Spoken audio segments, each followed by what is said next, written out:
¿Alguna vez has estado frente a todas las personas que amas,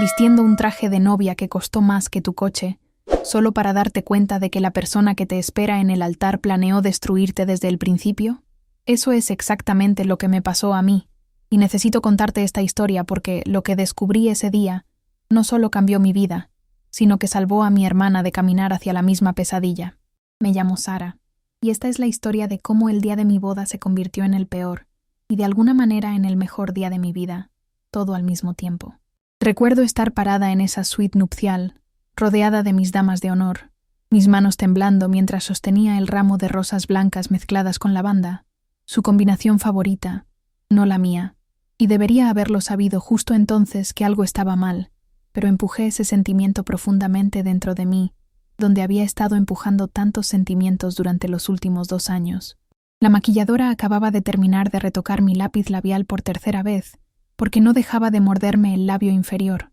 un hábito nervioso que había desarrollado desde que conocí a Marcus, y mi madre seguía diciéndome que eran solo nervios preboda, que todas las novias se sienten así, pero muy dentro de mi ser, en ese lugar donde conocemos la verdad incluso cuando no queremos admitirla, sabía que esto era diferente. La verdad es que había estado ignorando banderas rojas durante tanto tiempo que se habían convertido en mi normalidad, como ruido de fondo que eventualmente dejas de escuchar, y me había convencido a mí misma de que el amor significaba compromiso, que las relaciones requerían sacrificio, que su necesidad de controlar cada aspecto de la planificación de nuestra boda era solo que él estaba orientado a los detalles e involucrado, no la señal de advertencia que realmente era. Conocí a Marcus 3 años antes del día de nuestra boda, en una conferencia corporativa en el centro de Chicago, uno de esos eventos masivos, donde todos usan etiquetas con nombres e intentan hacer networking mientras equilibran platitos de aperitivos caros y copas de vino mediocre. Él estaba dando una presentación sobre estrategias de marketing digital, y recuerdo quedar impresionada por lo seguro que parecía, cómo comandaba la sala con este encanto fácil que hacía que todos se inclinaran para escuchar lo que tenía que decir a continuación. Después de su presentación, me encontró en el cóctel de networking, y me sentí halagada de que alguien tan exitoso y bien presentado estuviera interesado en mí, una gerente de cuentas junior que todavía estaba descubriendo su camino profesional e intentando pagar préstamos estudiantiles. Nuestra primera conversación duró 3 horas, y apenas notamos cuando el personal del evento comenzó a apilar sillas a nuestro alrededor, tratando de cerrar el lugar. Preguntó sobre mis sueños, mis metas, mi familia, y me sentí vista de una manera en que no me había sentido en años, tal vez nunca, y cuando pidió mi número,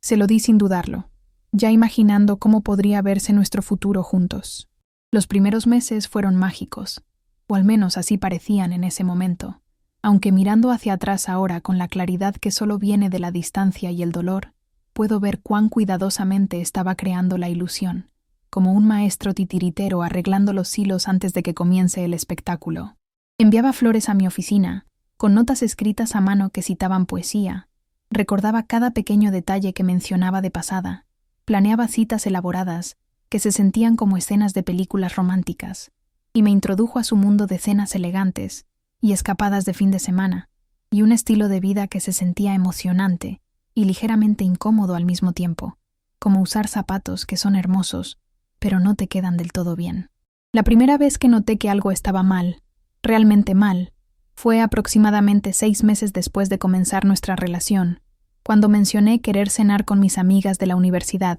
una tradición mensual que habíamos mantenido durante años, y la cara de Marcus cambió de una manera que hizo que mi estómago cayera. No era exactamente ira, era más como decepción mezclada con preocupación, y dijo que le preocupaba que pasara tiempo con personas que no tenían en mente mis mejores intereses, personas que todavía estaban atrapadas en su mentalidad universitaria mientras yo estaba construyendo un futuro real con él. Lo hizo sonar tan razonable, tan cariñoso, como si me estuviera protegiendo de malas influencias, y me encontré cancelando a mis amigas y diciéndoles que estaba demasiado ocupada con el trabajo, lo cual no era completamente mentira porque Marcus había comenzado a sugerir formas en que podía ser más exitosa en mi carrera, lo que siempre parecía implicar que estuviera menos disponible para otras personas y más enfocada en nosotros. Cuando mi mejor amiga Emma llamó para ver cómo estaba, preocupada de que había estado distante, Puse excusas y prometí hacerlo mejor, pero de alguna manera nunca lo hice, y las cenas mensuales se convirtieron en trimestrales, luego 2 veces al año, luego solo Navidad, y eventualmente Emma dejó de contactarme tanto, aunque podía escuchar la preocupación en su voz cuando sí hablábamos. Podía escuchar las preguntas que no estaba haciendo sobre si estaba bien. Mi relación con mi familia también comenzó a cambiar. Cambios sutiles al principio, como Marcus sugiriendo que nos saltáramos las cenas dominicales de mis padres, porque había tenido una semana estresante y necesitaba tiempo tranquilo para descomprimirse, o señalando que mi hermana menor Jenny era inmadura y dramática y tal vez no era la mejor influencia para mí mientras trataba de construir una vida más sofisticada. Jenny y yo siempre habíamos sido cercanas, con solo 2 años de diferencia, y creciendo habíamos sido inseparables, compartiendo habitaciones y secretos, y sueños sobre en quiénes nos convertiríamos cuando creciéramos. Y ella fue la primera persona a la que llamé cuando Marcus propuso matrimonio. Parada en mi habitación de infancia mientras ella saltaba arriba y abajo de emoción, ambas llorando y riendo al mismo tiempo. Pero a medida que avanzaba la planificación de la boda, Marcus comenzó a hacer comentarios sobre la participación de Jenny, sugiriendo que era demasiado joven e inexperta para ser mi dama de honor, que tal vez debería pedirle a su hermana Rachel en su lugar, ya que tenía más experiencia planeando eventos elegantes, y me encontré dividida entre la hermana que había sido mi mejor amiga toda mi vida y el hombre con el que planeaba casarme, el hombre que parecía tan seguro sobre lo que era correcto y apropiado y adecuado. Transigí pidiendo a ambas que fueran codamas de honor, pensando que esto resolvería el problema, pero solo creó más tensión porque Marcus haría comentarios sutiles sobre las sugerencias de Jenny para la despedida de soltera o su elección de estilo de vestido, siempre enmarcados como preocupación por cómo se verían las cosas en las fotos, por mi reputación, por nuestro futuro, y me encontré constantemente defendiendo a mi hermana mientras simultáneamente trataba de mantener la paz con mi prometido. El proceso de planificación de la boda se convirtió en este baile agotador de tratar de complacer a todos mientras lentamente perdía la noción de lo que realmente quería. Y si alguien me hubiera preguntado cómo se veía la boda de mis sueños, no estoy segura de que hubiera podido responder más, porque en algún momento dejó de ser sobre mis sueños y comenzó a ser sobre la visión de perfección de Marcus. Las discusiones sobre la lista de invitados deberían haber sido mi punto de quiebre, pero estaba tan profundamente en la niebla de su manipulación que ya no podía ver con claridad. Marcus insistió en que necesitábamos invitar a más de 300 personas, en su mayoría sus asociados de negocios y parientes lejanos, mientras reducía mi lista a familia inmediata y un puñado de amigos, y cuando protesté, explicó que las bodas eran oportunidades importantes para hacer networking, que estas relaciones beneficiarían nuestras carreras, que estaba siendo egoísta por poner mis preferencias personales por encima de nuestro futuro compartido. Recuerdo estar sentada en la mesa de mi cocina a las 2 de la mañana, llorando sobre planes de asientos y sintiendo que estaba perdiendo la cabeza, preguntándome cómo planear lo que se suponía que era el día más feliz de mi vida se había convertido en esta pesadilla de hojas de cálculo y política y compromiso constante que de alguna manera siempre iba en su dirección. Mi madre notó que había perdido peso, que tenía ojeras, que parecía ansiosa y dispersa de una manera que no era propia de mí, pero cuando preguntó si todo estaba bien, sonreí y dije que la planificación de la boda era solo estresante, que todo valdría la pena, que Marcus estaba siendo tan útil e involucrado, y creí mis propias mentiras porque la alternativa era demasiado aterradora de considerar. La alternativa era admitir que había cometido un error terrible, que estaba comprometida con alguien que no me amaba tanto como quería poseerme, moldearme en su accesorio perfecto, y ese pensamiento era tan devastador que lo alejé cada vez que intentaba surgir, enterrado bajo capas de racionalización y esperanza y optimismo desesperado de que todo mejoraría después de la boda, que una vez que estuviéramos casados y el estrés de la planificación hubiera terminado, volveríamos a cómo eran las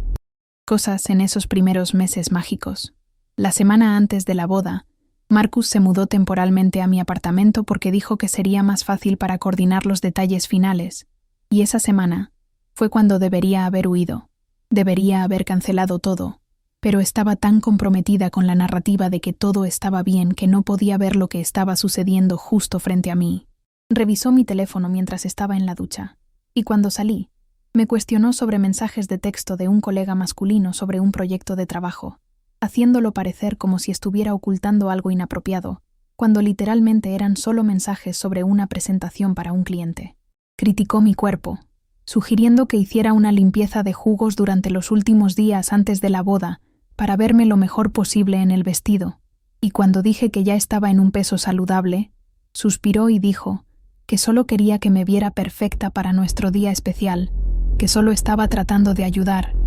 y de alguna manera terminé disculpándome con él por estar a la defensiva. Reescribió mis votos matrimoniales sin preguntarme, diciendo que su versión era más elocuente y significativa, y cuando traté de leer los míos originales, los que había pasado semanas escribiendo desde mi corazón,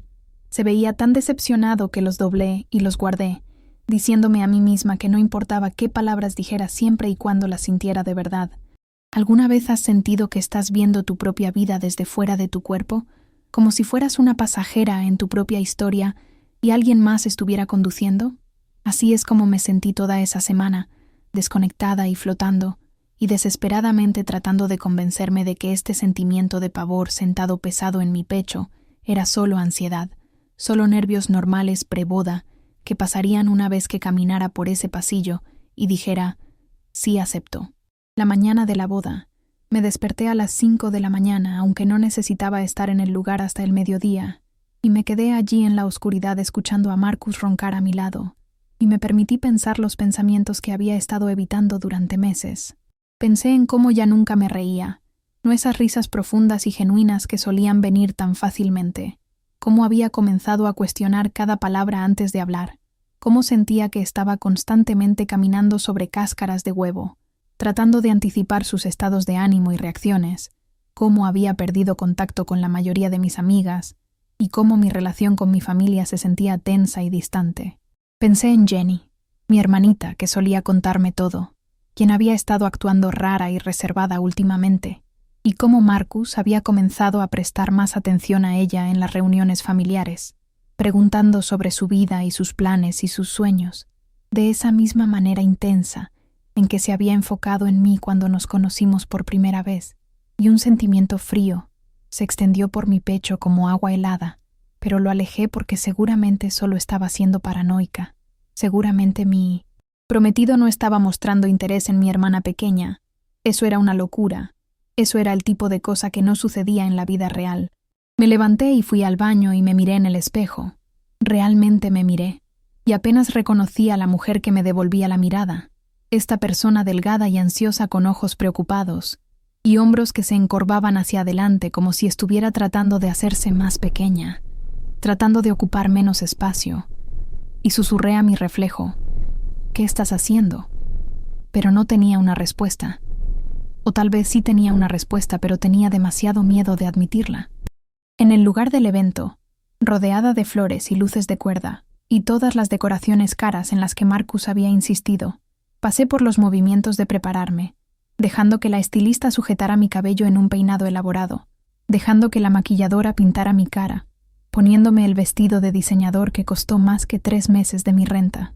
Y todos seguían diciéndome lo hermosa que me veía, lo feliz que debía estar, lo afortunada que era de haber encontrado a un hombre tan exitoso y devoto. Y sonreí y asentí, y dije todas las cosas correctas, mientras ese sentimiento de agua helada en mi pecho se volvía más y más frío. Jenny me ayudó con mi vestido, sus manos temblando ligeramente mientras abotonaba los diminutos botones de perlas en mi espalda, y cuando la miré en el espejo, vi que había estado llorando, sus ojos rojos a pesar del maquillaje, y le pregunté qué estaba mal, y ella dijo nada, solo estaba emocional, tan feliz por mí, pero su voz se quebró cuando lo dijo y supe que estaba mintiendo. Tomé sus manos y le pregunté de nuevo. Realmente le pregunté, ¿qué pasa, Jenny? ¿Qué no me estás diciendo? Y me miró con esta expresión de pura angustia y dijo, no puedo decirte, no hoy, no justo antes de tu boda. Y sentí ese sentimiento frío convertirse en hielo, afilado y doloroso en mi pecho. Y dije, dímelo de todos modos, dímelo ahora mismo. Pero antes de que pudiera responder, la hermana de Marcus, Rachel, entró y dijo que era casi la hora, que el fotógrafo nos necesitaba para las fotos. Preceremonia. Y el momento se perdió, pero Jenny apretó mi mano fuerte y susurró: «Lo siento mucho, Sara. Lo siento tanto». Y luego se había ido, llevada por Rachel, quien estaba parloteando sobre el horario y la línea de tiempo, y asegurándose de que todo fuera perfecto. Las fotos preceremonia fueron una tortura. Parada allí con mi ramo y mi sonrisa forzada mientras Marcus posaba a mi lado luciendo triunfante,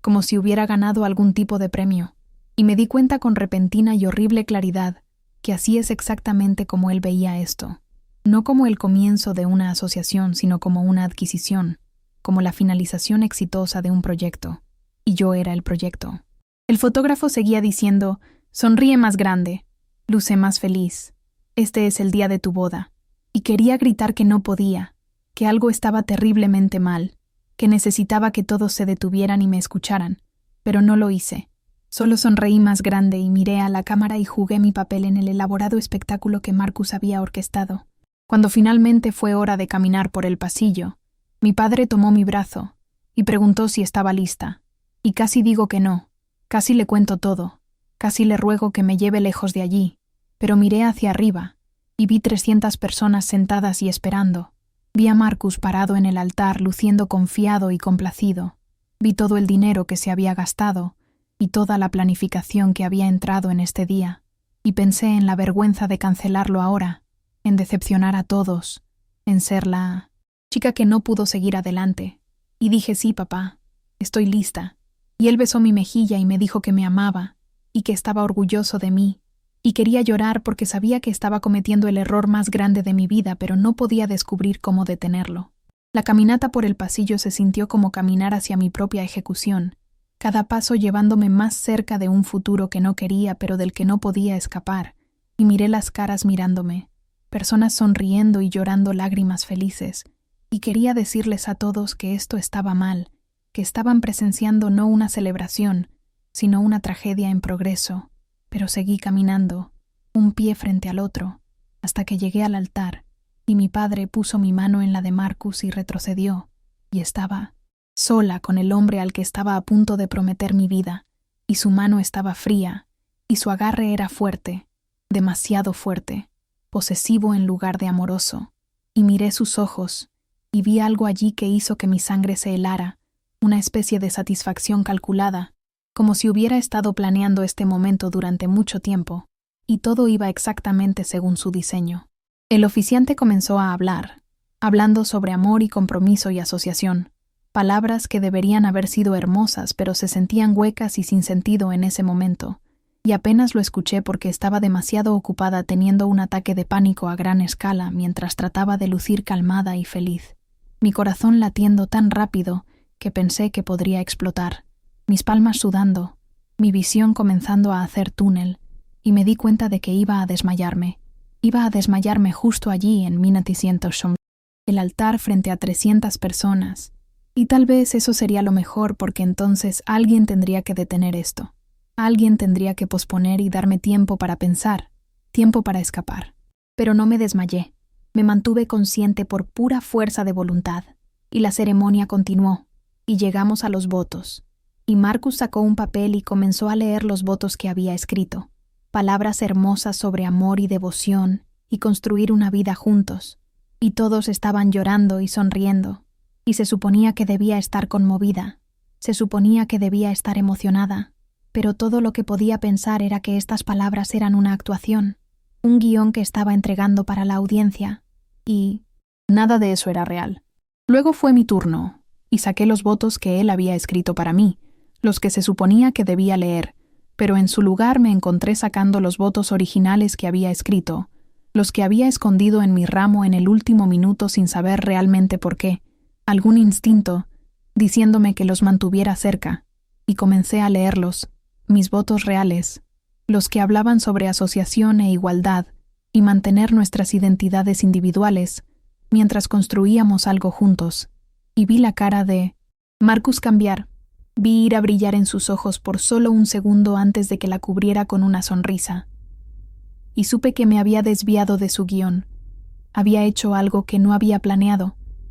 Y ese pequeño acto de desafío me dio justo suficiente coraje para continuar. Pero entonces, Algo sucedió que no estaba preparada para enfrentar, algo que lo cambió todo. Mientras terminaba mis votos, vi a Jenny levantarse de su asiento en la primera fila, y estaba llorando, realmente llorando, y dijo: «Detente, por favor, Sara, detente», y todos se voltearon para mirarla, confundidos y sorprendidos, y la cara de Marcus se oscureció con rabia apenas contenida, y Jenny caminó hacia el altar con su teléfono en la mano, temblando y llorando, y dijo: «Lo siento mucho, Sara, pero no puedo dejarte hacer esto. No puedo dejarte casarte con él», y sostuvo su teléfono, y me mostró una captura de pantalla de mensajes de texto, mensajes entre ella y Marcus, mensajes que hicieron que mi estómago cayera y mi mundo se inclinara de lado porque eran mensajes románticos, coquetos, mensajes donde Marcus le había estado diciendo a mi hermana pequeña que se preocupaba por ella,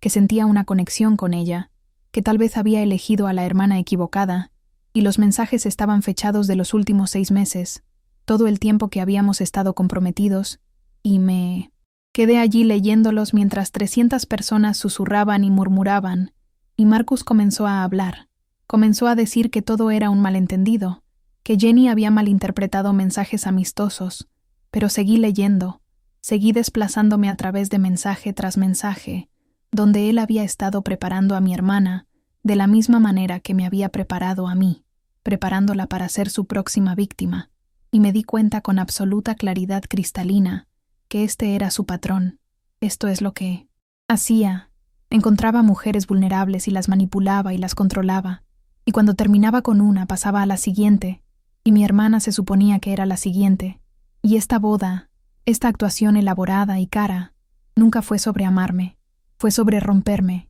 sobre aplastar mi espíritu tan completamente que estaría demasiado dañada para contarle a alguien lo que había hecho, y luego podría pasar a Jenny conmigo como una historia de advertencia, una exesposa rota que no pudo mantenerlo junto, y nadie me creería si trataba de advertirles sobre él. La rabia que me llenó en ese momento fue diferente a cualquier cosa que hubiera experimentado jamás, una furia caliente y brillante que quemó el miedo y la duda y el condicionamiento de complacer a la gente que me había mantenido atrapada durante tanto tiempo. Me volteé hacia Marcus y dije: «Es esto, ¿verdad? Enviaste estos mensajes a mi hermana». Y trató de mentir, trató de manipular, trató de convertirlo en algo inocente, pero pude ver el cálculo en sus ojos, pude verlo tratando de descubrir cómo salvar esto, cómo recuperar el control de la narrativa, y me di cuenta de que pensaba que todavía podía ganar, todavía podía convencer a todos de que esto era un malentendido, que Jenny era inestable o celosa o mentirosa, y fue entonces cuando entendí que tenía que luchar, tenía que exponerlo no solo por mi bien, sino por el bien de Jenny, por el bien de quien fuera su próxima víctima, si no lo detenía ahora mismo, aquí mismo, frente a todos estos testigos que podían ver la verdad si era lo suficientemente valiente para mostrársela. Di un paso atrás de Marcus, y dije con una voz que llevó por toda la sala: «Esta boda se acabó», y él me alcanzó. Trató de agarrar mi brazo, trató de jalarme de vuelta bajo su control, y me solté bruscamente y dije: «No te atrevas a tocarme», y me volteé para enfrentar a todas esas personas, 300 caras mirándome en shock y confusión, y dije: «Necesito decirles algo a todos. Necesitan saber qué tipo de hombre están aquí para celebrar hoy». Y Marcus estaba diciendo: «Sara, no hagas esto. Estás molesta. Estás confundida. Hablemos de esto en privado». Pero lo ignoré y les conté todo. Les conté sobre el aislamiento, sobre cómo sistemáticamente me había alejado de mis amigos y familia, sobre el control y la manipulación y la crítica constante disfrazada de preocupación. Les conté sobre las banderas rojas que ignoré, sobre las veces que me hizo sentir loca por cuestionar su comportamiento, sobre cómo me había bombardeado con amor al principio con atención y afecto abrumadores, sobre cómo me hizo sentir que estaba caminando sobre cáscaras de huevo, sobre cómo controlaba mis finanzas o mi horario o mi apariencia, sobre cómo me castigaba con silencio o ira cuando no cumplía con sus deseos, sobre cómo me hizo sentir loca por tener respuestas emocionales normales a su comportamiento. Les conté sobre la pérdida de peso y la ansiedad y la sensación de caminar sobre cáscaras de huevo, sobre cómo me había perdido a mí misma tratando de convertirme en la persona que él quería que fuera. Y luego les conté sobre Jenny, sobre los mensajes, sobre cómo había estado preparando a mi hermana de 19 años mientras planeaba casarse conmigo, sobre cómo creía que este era su patrón, que probablemente no era la primera mujer con la que había hecho esto, y si no lo detenía ahora, no sería la última. Mi madre estaba llorando. Mi padre estaba de pie luciendo como si quisiera matar a Marcus con sus propias manos. Mis amigas estaban jadeando y murmurando. Y Marcus estaba parado allí con su máscara perfecta finalmente agrietándose, incapaz de controlar la narrativa más, incapaz de manipular su salida de esto, porque la verdad estaba allí afuera para que todos la vieran, documentada en esos mensajes de texto en el teléfono de Jenny, visible en mi pérdida de peso, y mi ansiedad, y la mirada atormentada que había estado llevando durante meses. ¿Alguna vez has experimentado un momento donde toda tu vida gira, donde tomas una decisión que sabes que cambiará todo, donde das un paso fuera de un precipicio sin saber si caerás o volarás? Así es como se sintió estar parada en ese altar, destruyendo mi propia boda, arruinando lo que se suponía que era el día perfecto, pero de alguna manera sintiéndome más libre y más fuerte de lo que me había sentido en años. Marcus trató de salvarlo. Por supuesto que lo hizo, porque hombres como él no se rinden fácilmente, no aceptan la derrota con gracia. Levantó la voz y dijo que estaba teniendo un colapso nervioso, que el estrés de planear la boda me había hecho inestable, que estaba creyendo mentiras de mi hermana celosa, quien siempre había sido posesiva conmigo, y era tan convincente, tan suave, que vi a algunas personas en la audiencia asintiendo, comenzando a creerle, y me di cuenta de que este era el momento crucial. Este era cuando o luchaba lo suficientemente fuerte para hacer que la gente viera la verdad, o dejaba que él ganara, dejaba que convirtiera esto en una narrativa donde yo era la loca, donde Jenny era la problemática, donde él era la víctima de dos hermanas inestables que habían arruinado su día especial. Miré a Jenny y vi el terror en sus ojos, el miedo de que la gente le creyera a él, de que ella sería culpada por esto, de que su confesión se retorcería en algo feo, y supe que tenía que ser más fuerte de lo que jamás había sido, más valiente de lo que pensé posible, porque esto ya no se trataba solo de mí, se trataba de proteger a mi hermana del mismo destino que casi había sufrido. Así que saqué mi propio teléfono. Gracias a Dios lo había mantenido conmigo, aunque Marcus había sugerido que lo dejara en la suite nupcial, y abrí mi galería de fotos donde había estado documentando cosas sin siquiera darme cuenta de por qué. Capturas de pantalla de sus mensajes controladores, fotos de mí misma de hace 6 meses comparadas con ahora mostrando la pérdida dramática de peso, entradas de diario que había escrito tarde en la noche cuando no podía dormir, documentando incidentes que parecían pequeños individualmente, pero juntos pintaban un cuadro claro de abuso psicológico, y comencé a mostrarle a la gente, pasando mi teléfono, dejándolos ver la evidencia de que esto no era un colapso nervioso o celos o mentiras. Esto era real, esto estaba sucediendo, esta era la verdad. La hermana de Marcus, Rachel, fue la primera en volverse contra él, para mi sorpresa, y se puso de pie y dijo que había sospechado que algo estaba mal, que había visto cómo me trataba durante la planificación de la boda, cuán controlador era, cuán desdeñoso de mis opiniones, pero se había dicho a sí misma que era solo estrés, solo la presión de planear un gran evento, y se disculpó por no hablar antes, por habilitarlo al permanecer en silencio. Luego uno de los amigos universitarios de Marcus se puso de pie, un tipo llamado David, y dijo que necesitaba confesar algo también, que Marcus había hecho esto antes, que había habido otra novia en la universidad que terminó hospitalizada por un colapso nervioso después de salir con Marcus durante 1 año, y David siempre se había sentido culpable por no advertirme, por no decir algo cuando Marcus y yo comenzamos a salir, y lo sentía, tan profundamente,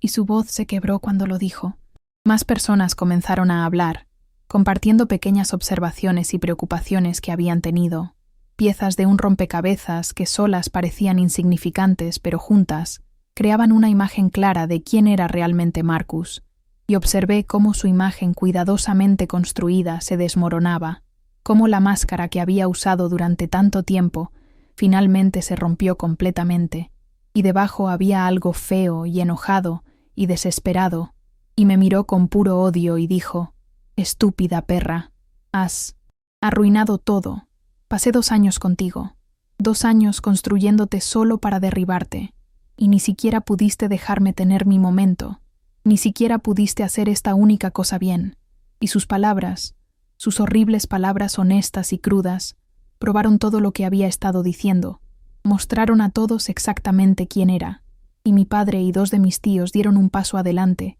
y lo escoltaron fuera del lugar mientras gritaba amenazas e insultos y promesas de que me arrepentiría de esto, que me destruiría, que nadie me creería, que no era nada sin él. El lugar se vació rápidamente después de eso, 300 personas recogiendo sus pertenencias y saliendo en pequeños grupos sorprendidos, susurrando y procesando lo que acababan de presenciar, y me quedé allí en mi vestido de novia rodeada de flores y decoraciones que habían costado miles de dólares, supuestos símbolos de amor y celebración, que ahora se sentían como accesorios en una obra que había salido horriblemente mal, excepto que no había salido mal, había salido bien, porque lo había detenido, me había salvado a mí misma, había salvado a Jenny, y aunque estaba temblando y llorando, y probablemente en shock, también sentía algo más, algo inesperado, me sentía orgullosa. Jenny corrió hacia mí, y me abrazó y sollozó en mi hombro, diciendo que lo sentía mucho. Debería habérmelo dicho antes. Había estado tan asustada y confundida. Marcus la había hecho sentir especial y vista, y luego comenzó a hacerla sentir loca, el mismo patrón que había usado conmigo, y finalmente se había dado cuenta de lo que estaba pasando cuando él le envió un mensaje la noche anterior a la boda, diciendo que pronto yo sería su esposa, pero ella podría ser su alma gemela, que después de la boda comenzaría el proceso de divorciarse de mí y luego podrían estar juntos. Y fue entonces cuando supo que tenía que detenerlo. Tenía que decirme incluso si significaba arruinar el día de mi boda, porque era mejor arruinar una boda que dejarme casarme con alguien que ya estaba planeando mi destrucción. Sostuve a mi hermana pequeña y le dije que me había salvado, que era la persona más valiente que conocía, que no tenía nada de qué disculparse, que Marcus era el villano en esta historia, no ella. Y lloramos juntas, rodeadas por los restos de lo que se suponía que era el día más feliz de mi vida, excepto que de una manera extraña se estaba convirtiendo en eso, no de la manera que había imaginado, pero de una manera que era real y verdadera y significativa. Mis padres se acercaron, la cara de mi madre marcada con lágrimas y rímel, mi padre luciendo conmocionado y furioso, y se disculparon por no verlo antes, por no protegerme mejor, por estar tan atrapados en la emoción de la boda que habían perdido las señales de que su hija se estaba ahogando. Les dije que no era su culpa, que Marcus era un maestro manipulador, que había engañado a todos incluyéndome a mí, que lo importante era que todos ahora veíamos claramente, que todos podíamos seguir adelante con la verdad al descubierto. Mi mamá sugirió que fuéramos a algún lugar privado, salir del lugar, pero dije que no, quería quedarme un poco más. Quería pararme en este espacio donde casi cometí el peor error de mi vida, pero no lo hice, donde encontré el coraje para salvarme a mí misma. Quería recordar este sentimiento de fuerza aunque estaba aterrada y con el corazón roto y abrumada. Emma, mi mejor amiga a quien había alejado durante mi relación con Marcus, vino corriendo, y claramente había estado llorando, y dijo que estaba tan orgullosa de mí, tan aliviada, que había estado tan preocupada durante tanto tiempo, que había querido decir algo, pero no había sabido cómo. No había querido ser la amiga que criticaba mi relación, y me perdía por completo. Y le dije que entendía, que lo sentía por alejarla, que quería reconstruir nuestra amistad si me lo permitía, y me abrazó y dijo, por supuesto, siempre. Eso es lo que hacen las mejores amigas. Esperan a que el otro encuentre su camino de regreso. ¿Alguna vez has sentido que has estado conteniendo la respiración durante tanto tiempo que cuando finalmente exhalas, te das cuenta de que habías olvidado cómo se sentía realmente respirar? Así es como me sentí en ese momento, rodeada por las personas que realmente me amaban, libre del hombre que había estado lentamente sofocándome con su control y manipulación. Y aunque todo era un desastre, y no tenía idea de qué vendría después, podía respirar, realmente respirar, por primera vez en 2 años. Los siguientes días fueron caos, cancelando la luna de miel, devolviendo regalos de boda, lidiando con el lugar y los proveedores, y explicando lo que había pasado una y otra vez a personas que estaban sorprendidas y solidarias, y a veces críticas, porque había personas que dijeron que debería haberlo descubierto antes, que implicaban que era débil o estúpida por no ver las señales, que cuestionaban por qué lo había dejado llegar tan lejos, y esos comentarios dolían, me hacían dudar de mí misma. Otra vez, me hacían preguntarme si tenían razón, si yo era culpable de mi propia manipulación. Pero entonces recordaba la cara de Marcus cuando su máscara se deslizó, recordaba el odio en su voz, recordaba los mensajes de texto que había enviado a Jenny, y me daba cuenta de que nada de esto era mi culpa, que era víctima de abuso psicológico, que la manipulación funciona precisamente porque es sutil y gradual, y te hace dudar de tu propia realidad, y que reconocerla y escapar de ella no me hacía débil, me hacía fuerte, tal vez la más fuerte que jamás había sido. Comencé a ver a una terapeuta, una mujer llamada Dorana Chen, quien se especializaba en abuso emocional y relaciones narcisistas, y me ayudó a entender los patrones. Me ayudó a ver cómo Marcus había usado tácticas clásicas de manipulación, bombardeo de amor al principio para engancharme, luego aislándome gradualmente y erosionando mi autoestima, haciéndome gaslighting cuando cuestionaba su comportamiento, haciéndome sentir responsable de sus emociones y reacciones. Y dijo que lo que había hecho en la boda, exponerlo frente a todas esas personas, fue increíblemente valiente, porque es mucho más fácil y más seguro simplemente seguir la corriente, no hacer olas, proteger la imagen del abusador por miedo, o condicionamiento, o esperanza de que las cosas mejoren. Y al hablar, al decir la verdad públicamente, no solo me había salvado a mí misma y a Jenny, sino potencialmente había salvado a futuras víctimas, porque ahora el comportamiento de Marcus estaba registrado, era conocido por sus amigos y familia, y asociados de negocios, y eso haría mucho más difícil que manipulara exitosamente a alguien más. Jenny también comenzó terapia, procesando su propio trauma del grooming de Marcus, lidiando con la culpa que sentía por no decirme antes, aunque la doctora Chen explicó que esta culpa estaba mal dirigida, que Marcus la había manipulado a ella tal como me había manipulado a mí, que la única persona responsable de sus acciones era Marcus mismo. Jenny y yo nos acercamos más de lo que habíamos estado en años, pasando largas tardes juntas hablando y llorando y riendo y sanando, y me dijo que verme pararme en ese altar y exponer a Marcus le había mostrado cómo se veía la verdadera fuerza, que quería ser así de valiente, así de honesta, así de dispuesta a luchar por sí misma y las personas que amaba.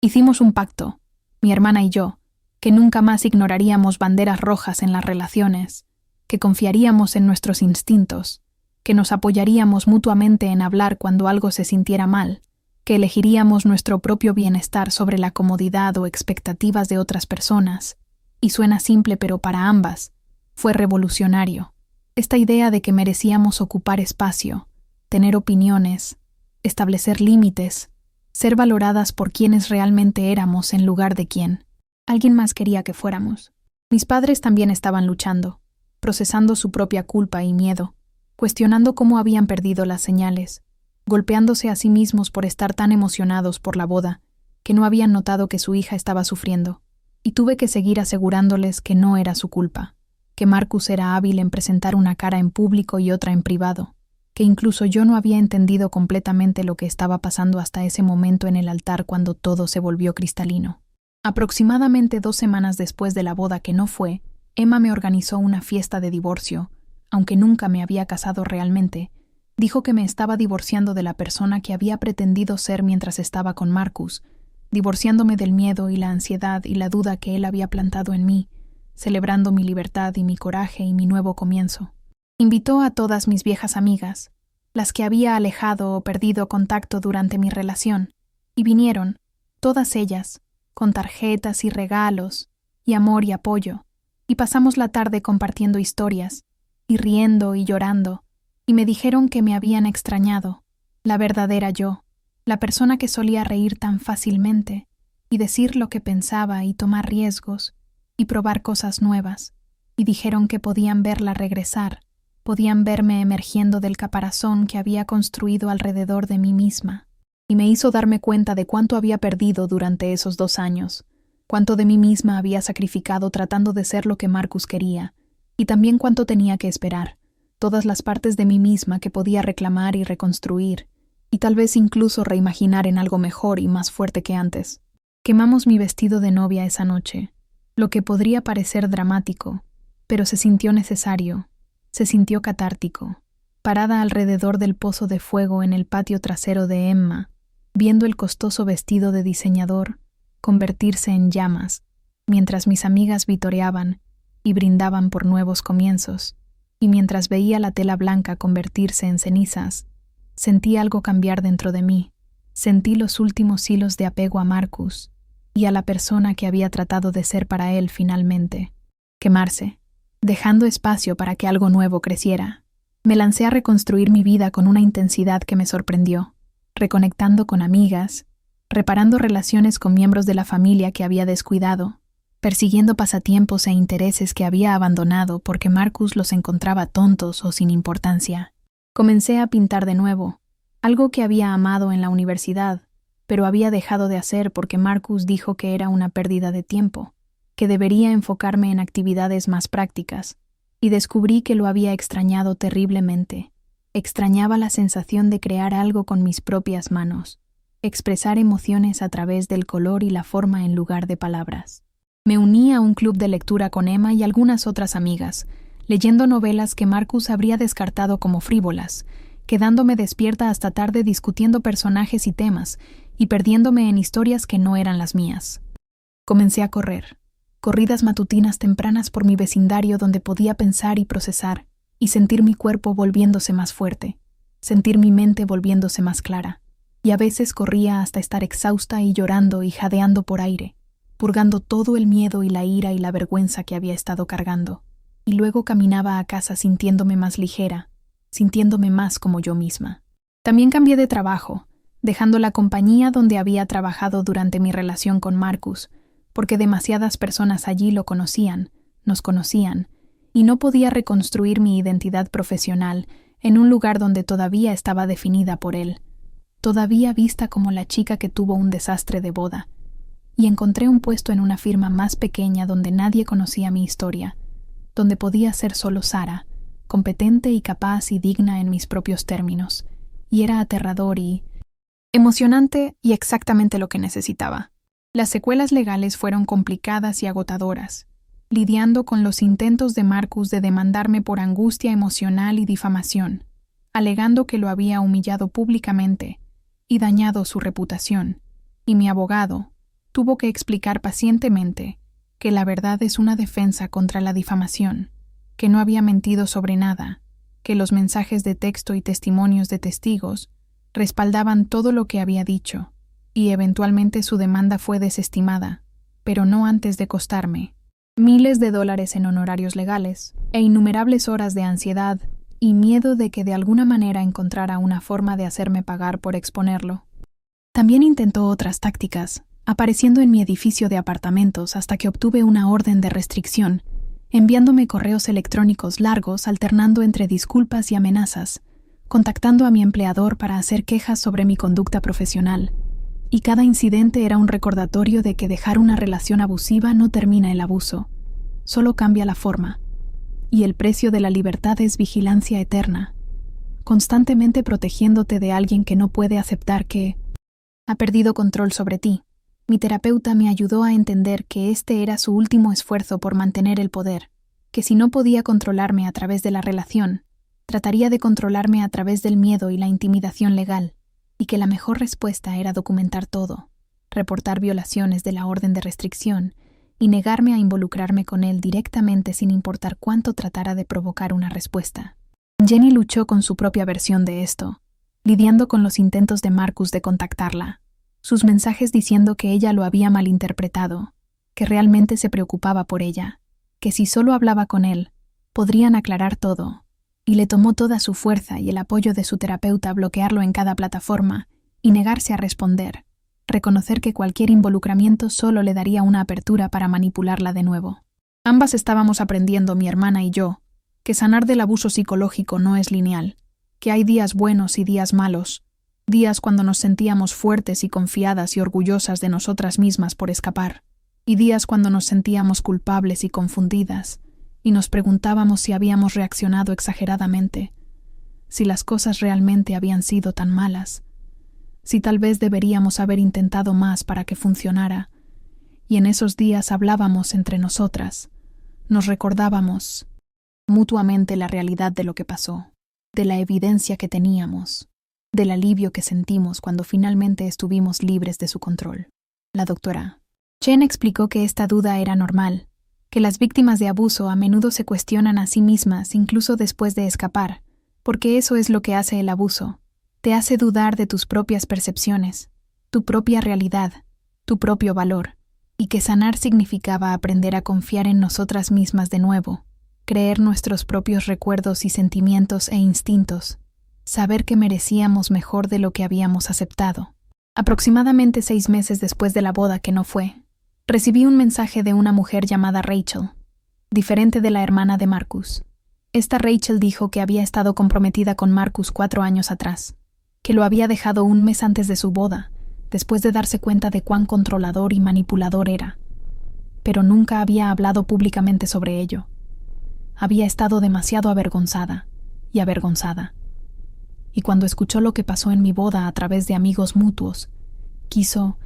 contactarme y decirme que había hecho lo correcto, que había sido más valiente de lo que ella fue, y que escuchar mi historia le había ayudado a finalmente procesar su propia experiencia y darse cuenta de que no fue su culpa. Nos encontramos para tomar café y pasamos 3 horas comparando notas, descubriendo patrones inquietantemente similares en cómo Marcus se había comportado, las mismas tácticas, la misma progresión de encantador a controlador, el mismo objetivo de parientes femeninas más jóvenes. Y Rachel lloró cuando le conté sobre Jenny. Dijo que había tenido una prima adolescente que Marcus había mostrado interés durante su compromiso, y siempre se había preguntado si la habría perseguido si Rachel se hubiera casado con él, y ahora conocía la respuesta. Intercambiamos información de contacto y prometimos mantenernos en contacto,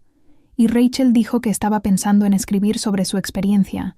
tal vez publicar en redes sociales o incluso escribir un artículo, porque mientras más aprendía sobre abuso emocional y patrones de comportamiento narcisista, más se daba cuenta de cuán común era esto, cuántas mujeres tenían historias similares, pero permanecían en silencio por vergüenza o miedo, o la creencia de que nadie entendería o se preocuparía. Preguntó si estaría dispuesta a compartir mi historia también, agregar mi voz a la suya, crear un registro que podría ayudar a otras mujeres a reconocer las señales de advertencia antes de que fuera demasiado tarde, y dije, sí, absolutamente sí, porque si mi pesadilla podía ayudar a incluso una persona a escapar de la suya, si la valentía de Jenny al hablar podía inspirar a alguien más a hacer lo mismo, entonces tal vez algo bueno podría salir de todo este dolor.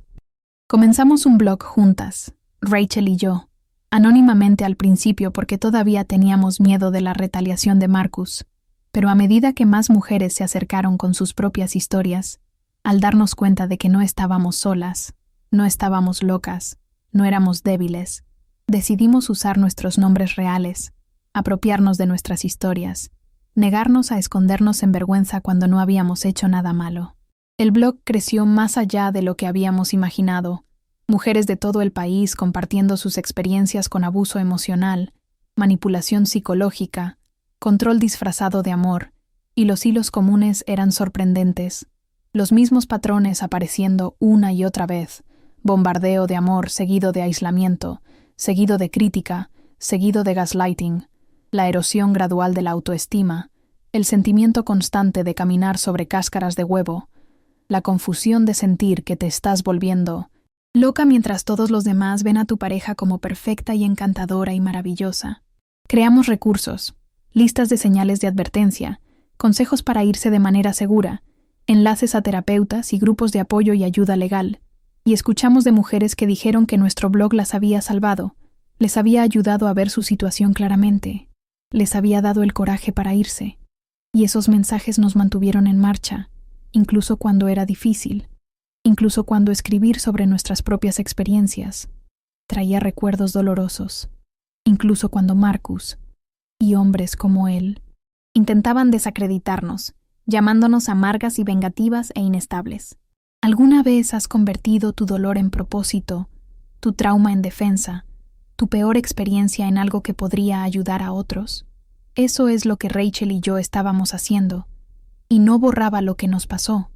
No lo hacía estar bien, pero le daba significado. Nos daba una forma de luchar no solo por nosotras mismas, sino por todas las mujeres que todavía estaban atrapadas, todavía sufriendo, todavía culpándose a sí mismas por la crueldad de alguien más. Jenny también se involucró, escribiendo una publicación de invitada sobre su experiencia siendo preparada por el prometido de su hermana, sobre la confusión y culpa y miedo que había sentido, sobre el coraje que tomó a hablar, y su publicación se volvió viral, compartida miles de veces, porque la gente respondió a su honestidad, su vulnerabilidad, su juventud, y entendieron que los depredadores no solo atacan a parejas románticas, atacan a cualquiera vulnerable en la órbita de su víctima, y que protegerte a ti misma a veces significa proteger a otros incluso cuando es aterrador y difícil, y te cuesta algo. Jenny comenzó a hablar en universidades sobre reconocer la manipulación en las relaciones, sobre confiar en tus instintos, sobre la diferencia entre preocupación saludable y comportamiento controlador, y ver a mi hermanita transformar su trauma en activismo me hizo sentir tan orgullosa que apenas podía respirar. Me hizo sentir agradecida una vez más de que había encontrado el coraje para detener esa boda, para salvarnos a ambas de años o décadas de abuso continuo. Mis padres vinieron a una de las charlas de Jenny, y mi madre lloró durante todo el tiempo, escuchando a su hija hablar tan honestamente sobre lo que había pasado, y después le dijo a Jenny y a mí que lo sentía tanto no habernos protegido mejor, no habernos enseñado mejor sobre cómo debería verse el amor, y le dijimos que ella sí nos había enseñado, que el amor que ella y papá nos mostraban, el respeto y la asociación y la igualdad en su matrimonio, fue exactamente porque ambas. Finalmente reconocimos que lo que Marcus ofrecía no era amor, era control, y habíamos aprendido a ver la diferencia, y ese fue su regalo para nosotras, esa base de amor real que nos ayudó a identificar la falsificación. Eventualmente comencé a salir de nuevo, cautelosamente y cuidadosamente, con límites muy claros y una comprensión mucho mejor de las banderas rojas, y al principio fue aterrador, preguntándome si podía confiar en mi juicio, si caería en los mismos patrones, si perdería las señales de advertencia de nuevo. Pero la doctora Chen me recordó que no era la misma persona que era cuando conocí a Marcus, que había crecido y aprendido y desarrollado habilidades para reconocer la manipulación, y que necesitaba confiar en mí misma, confiar en el trabajo que había hecho en terapia, confiar en que merecía una relación saludable con alguien que me valorara por quien realmente era. Tuve algunas malas citas, algunas citas mediocres, algunas citas con hombres perfectamente agradables que simplemente no eran los correctos para mí, y aprendí que estaba bien decir que no forzar algo que no se sentía bien, alejarme sin culpa o explicación cuando mis instintos me decían que esto no era lo correcto. Aprendí que podía estar sola y ser feliz, que no necesitaba una relación para validar mi valor o completar mi vida, que estaba completa por mi cuenta. Y fue entonces cuando conocí a Alex. No cuando estaba buscando desesperadamente, sino cuando estaba contenta conmigo misma, confiada en mis límites, clara sobre lo que quería y lo que no aceptaría. Alex fue diferente desde el principio, respetuoso de mi tiempo y espacio, interesado en mis opiniones y pasiones, apoyando mi trabajo con el blog y mi activismo sobre conciencia de abuso emocional, y nunca trató de cambiarme o controlarme o hacerme más pequeña. Me alentó a ocupar más espacio, a ser más ruidosa, a perseguir mis metas con todo lo que tenía, y seguí esperando que el otro zapato cayera, que se revelara como otro Marcus, pero nunca sucedió porque no lo era. Era solo una buena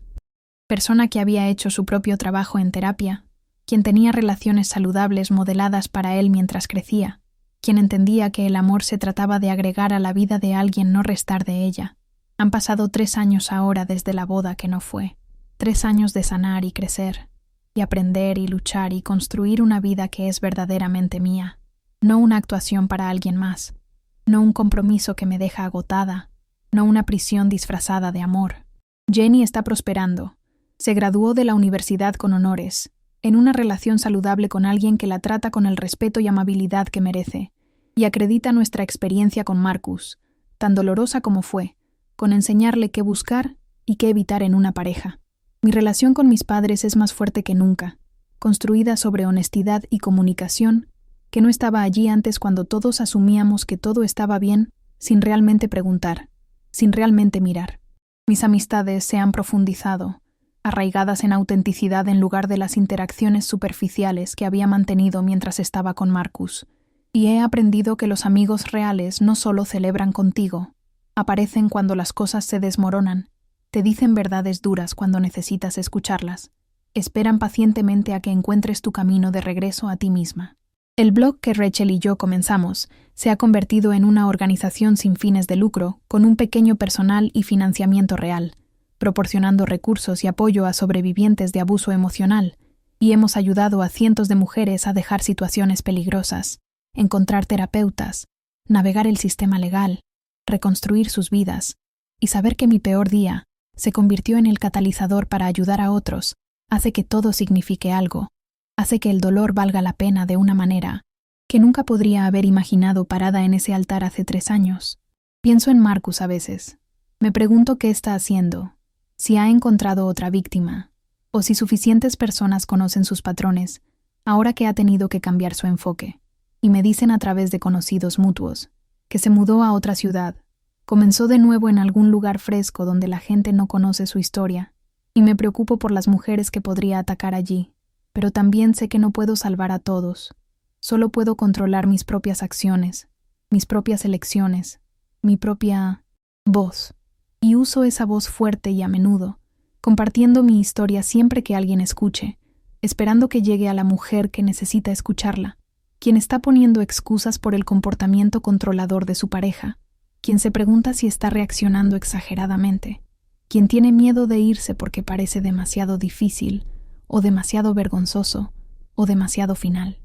Quiero decirles a todas ellas, que irse es difícil, pero quedarse es más difícil, que el dolor a corto plazo es mejor que la destrucción a largo plazo, que merecen mucho más de lo que están aceptando, que el amor no debería hacerte más pequeña o más callada o más ansiosa, debería hacerte más completamente tú misma, más confiada, más alegre, más viva.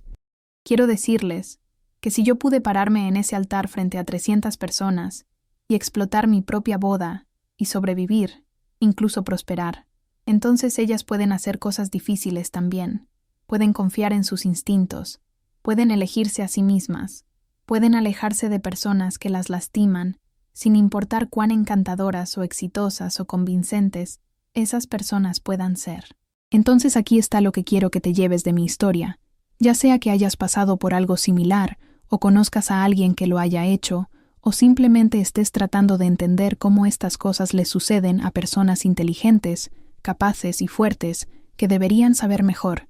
Y en primer lugar, desecha ese pensamiento de «debería saber mejor», porque la manipulación no le importa cuán inteligente seas.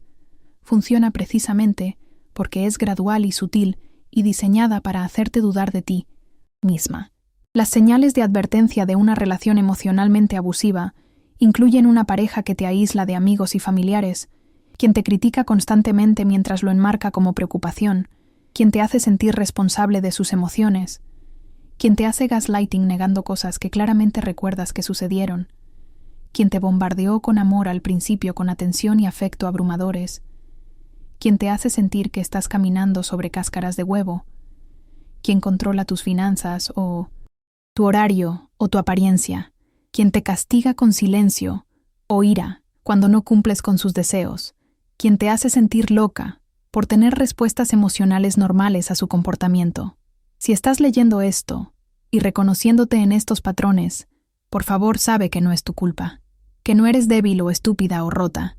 que estás lidiando con alguien que deliberadamente te está manipulando y mereces ayuda y apoyo para salir de manera segura. También quiero hablarles a las personas que aman a alguien en una relación abusiva, porque sé cuán frustrante es ver a alguien que te importa quedarse con alguien que claramente la está lastimando, y quieres sacudirla y hacer que vea lo que tú ves. Pero aquí está lo que aprendí de mis amigas que se quedaron conmigo. El aislamiento funciona cuando las personas se rinden y se alejan. Así que no hagas eso. Mantente conectada incluso cuando es difícil, incluso cuando la persona te aleja. Sigue Apareciendo, sigue ofreciendo apoyo sin juicio. Déjale saber que cuando esté lista para irse, estarás allí. Y no digas te lo dije cuando finalmente vea la verdad, porque la vergüenza y la vergüenza son barreras enormes para irse y no quieres agregar a esa carga. Cuando Jenny me mostró esos mensajes de texto en el altar, no estaba diciendo te lo dije, estaba diciendo te veo, te amo, estoy aquí para ayudarte. Y eso es lo que me dio el coraje para actuar. Sé esa persona para alguien. Sé quien ve claramente cuando ella no puede, quien mantiene espacio para su verdad, incluso cuando no está lista para aceptarla, quien celebra su fuerza cuando finalmente se elige a sí misma. Y si eres alguien que ya se fue, quien está en el proceso de sanación, quien está luchando con las secuelas y preguntándose si alguna vez será más fácil, quiero decirte que sí lo es. No todo a la vez, no en una línea recta, pero lentamente, gradualmente, notarás un día que pasaste toda una semana sin pensar en ellos, que tomaste una decisión sin cuestionarte a ti misma hasta la parálisis, que reíste sin esa corriente subyacente de ansiedad, que te sentiste genuinamente feliz en lugar de solo, no triste, y esos momentos se multiplicarán, se construirán unos sobre otros, hasta que te des cuenta de que has construido toda una vida nueva, una vida real, una vida que es auténticamente tuya. Te darás cuenta de que la persona que eras en esa relación no era débil, estaba sobreviviendo, haciendo lo mejor que podía con la información y recursos que tenía, y la persona que eres ahora es más fuerte por haberlo sobrevivido, más compasiva, más consciente, más capaz de reconocer la manipulación y establecer límites y confiar en ti misma.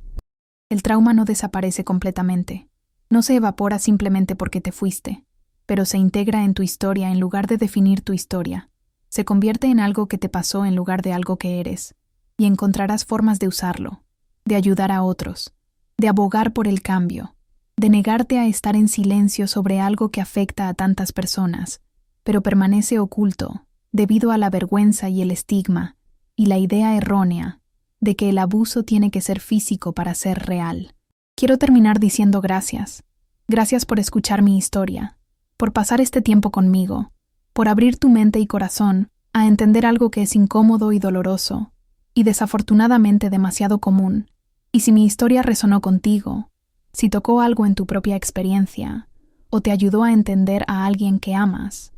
o simplemente te hizo más consciente de las formas sutiles en que el abuso puede manifestarse, por favor comenta abajo y házmelo saber. Comparte tus propias experiencias, si te sientes cómoda haciéndolo, porque cada historia contada es otra mujer que se da cuenta de que no está sola, no está loca, no tiene culpa, y eso es poderoso. Así es como cambiamos la narrativa, así es como salvamos vidas. Si encontraste valor en este video, si crees que es importante que más personas escuchen historias como la mía, por favor presiona ese botón de me gusta, porque ayuda al algoritmo a mostrar este video a más personas que podrían necesitarlo. Y por favor suscríbete a Desde mi Mirada, porque compartimos historias de supervivencia y resiliencia y esperanza, historias de personas que han pasado por el infierno y salieron del otro lado más fuertes, historias que nos recuerdan que somos capaces de más, de lo que pensamos, que podemos sobrevivir cosas que nunca pensamos que tendríamos que enfrentar, que nuestros peores momentos no nos definen, pero nuestra respuesta a ellos sí lo hace. Presiona esa campanita de notificaciones para que no te pierdas futuras historias, porque te prometo, cada una tiene el poder de cambiar una vida, tal vez incluso la tuya. Y recuerda, si estás en una situación que no se siente bien, que te hace sentir ansiosa, o asustada, o pequeña, confía en ese sentimiento, confía en ti misma, busca ayuda ya sea una amiga, o un miembro de la familia, o un terapeuta, o una línea directa de violencia doméstica, y sabe que irse es posible, que mereces mejor, que hay toda una vida esperándote al otro lado de ese miedo, una vida donde llegas a ser completamente tú misma, donde eres valorada y respetada y amada por exactamente quien eres. Y te prometo, vale la pena luchar por ello, vale la pena el dolor temporal de irse, vale la pena reconstruir desde cero, porque la libertad, la verdadera libertad de ser tú misma sin miedo o control o manipulación, Es la cosa más preciosa en el mundo, y la mereces. Cada una de ustedes la merece, y espero que mi historia te ayude a creer eso, te ayude a encontrar el coraje para dar ese primer paso, te ayude a saber que no estás sola y nunca lo estarás porque hay toda una comunidad de sobrevivientes allá afuera lista para apoyarte, lista para celebrarte, lista para recordarte que eres fuerte y valiente, y digna de mucho más de lo que has estado aceptando, te lo juro de verdad. Mereces una vida donde no tengas que esconderte, donde no tengas que hacerte pequeña, donde puedas brillar con toda tu luz sin miedo a que alguien intente apagarla. Y esa vida existe, está esperándote, solo tienes que tener el coraje de alcanzarla. Y si yo pude hacerlo, tú también puedes. Créeme cuando te digo que eres más fuerte de lo que crees, más valiosa de lo que te han hecho creer, y más merecedora de amor real y respeto y felicidad de lo que quizás has permitido que tú misma imagines. Así que da ese paso, busca esa ayuda, elige tu libertad, y sabe que hay todo un mundo de personas esperando para apoyarte cuando lo hagas. Dios mío, imagínate la vida que podrías tener si solo te dieras permiso para ir tras ella.